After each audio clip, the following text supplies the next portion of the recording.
প্রিয় বন্ধুরা, ভূমি উন্নয়ন করের সেকেন্ড ভিডিওতে আপনাদের সবাইকে স্বাগতম। তো এর আগে দেখিয়েছিলাম আমরা কিভাবে খতিয়ান যুক্ত করতে পারি। তো যুক্ত করার পর আপনারা দেখবেন যে এখানে অনুমোদিত লেখা আছে। যুক্ত করার পর আপনার মোবাইলে কিন্তু একটা মেসেজ চলে আসবে। আমার স্ক্রিনে দেখতে পাচ্ছেন যে আমার একটা মেসেজ আসলো যে এটা অনুমোদিত হয়েছে, এখন আপনি চাইলে আপনার ভূমি উন্নয়ন করটা দিতে পারেন। সেই পর্যায়ে আপনি কিন্তু এখানে স্ট্যাটাসটা অনুমোদিত দেখতে পারেন, এবং যদি তারা বাতিল করে দেয় তাহলে বাতিল হয়ে যাবে। তো যদি অনুমোদিত থাকে তারপর আপনারা চলে যাবেন হোল্ডিং তালিকায়। হোল্ডিং তালিকায় যাওয়ার পর এখানে দেখতে পাচ্ছেন যে 6 নম্বরে আমাদের কিন্তু হোল্ডিং নং 25, 23, 62 এটা কিন্তু আপনার এখানে চলে আসলো। হোল্ডিং নং আর খতিয়ান নং কিন্তু একই থাকে বর্তমান সময়ে। এখন যদি আমরা ভূমি উন্নয়ন করটা পরিশোধ করতে চাই তাহলে দেখতে পারেন এখানে পদক্ষেপ নামে একটা সিরিয়াল আছে। সিরিয়ালের এখানে লাস্টে আপনার এই বাটনটায় ক্লিক করে দিবেন। তো ক্লিক করার সাথে সাথে কিন্তু আপনার এই পেজটা চলে আসবে। সবাই আমাদের হোল্ডিং নং ছিল 23, 62। এখানে ভূমি উন্নয়ন করের তথ্যগুলো দেখতে পারবেন। তো এখানে দেখতে পাচ্ছেন যে সর্বশেষ কর পরিশোধ সাল ছিল আমাদের 1994, 1995। তো মোটামুটি অনেক বছর আগে, মোটামুটি 30 বছর এখানে লেখাই আছে। 30 বছর আগের আমাদের বকেয়া আছে। তো এর প্রেক্ষিতে বকেয়া দাবি হলো 102 টাকা। বকেয়া দাবির জরিমানা এখানে করা হয় নাই, আর হাল দাবি 10 টাকা, মোট 112 টাকা দাবি করেছে। তো এখানে আমাদের যে করটা এত কম কেন? করটা কম করার কারণ হলো যাদের জমি 60 বিঘার কম তাদের কিন্তু কোনো কর দিতে হয় না, শুধু হাল দাবি এই টাকাটাই কিন্তু দিতে হয় প্রতি বছর 10 টাকা করে। আর এখানে সর্বমোট দাবি 112 টাকা। এটা আমরা এখান থেকে দেখতেও পারি যে 112 টাকা কিভাবে। তো এখানে একটা আপনার নোট দিয়ে দিবে যে আপনার কত সালের এই যে দাগ নং এটা।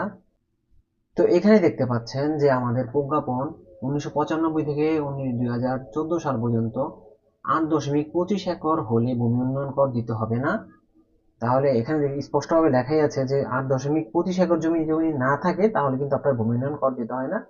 সুতরাং এখানে আপনার যে ভূমি উন্নয়ন করটা আছে ওটা থাকে না, হাল দাবির যে টাকাটা থাকে ওইটা আপনার পরিশোধ করতে হয়। তো এখানে দেখতে পাচ্ছেন যে আমাদের এখানে কৃষি জমি, তাই এটাকে কর মওকুফের আওতায় আনা হয়েছে। জমির পরিমাণ 15%। আর এখানে যে বছরগুলো দেখতে পাচ্ছেন এখানে মোট বছরগুলো এখানে দেখাচ্ছে। তো এখান থেকে যদি আমরা বের হয়ে যাই, এখন যদি আমরা পেমেন্ট করি, পেমেন্ট করলে কিন্তু আমাদের এখানে দাখিলাতে সংযুক্ত হয়ে যাবে। যদি পেমেন্টটা করে দেই, তো পেজটা চলে আসলো। তো এখানে দেখতে পাচ্ছেন পরিমাণ 112 টাকা। আমরা এখানে দিয়ে দেবো বিকাশের মাধ্যমে। পরবর্তী আমাদের মোবাইল নাম্বার দিয়ে দেবো যেটা থেকে আমরা পেমেন্ট করতে চাই। কিন্তু ওটিপি চলে আসবে, আমরা ওটিপি ইউজ করব 235926। তো আমাদের ওটিপি কনফার্ম দিয়ে দেবো এবং পাসওয়ার্ডটা দিয়ে দেবো। যদি সাকসেস হয়ে যায় তাহলে আমাদের দাখিলাতে এটা চলে যাবে। হ্যাঁ, পেমেন্ট সাকসেসফুল হয়েছে। এই যে আমাদের কিন্তু দাখিলাটা চলে আসলো। এখানে দেখতে পাচ্ছেন যে এই যে আমাদের 3 বছরের ঊর্ধ্বে বকেয়া ছিল বাবদ 72 টাকা, আর গত 3 বছরের 30 টাকা, আর হাল দাবি 10 টাকা। এই সব মিলে আমাদের 112 টাকা কিন্তু এখানে হয়ে গেছে।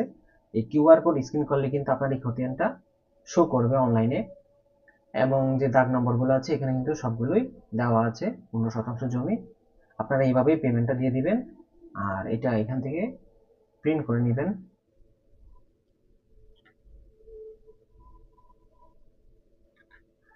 আমি এটা সেভ করে রাখলাম।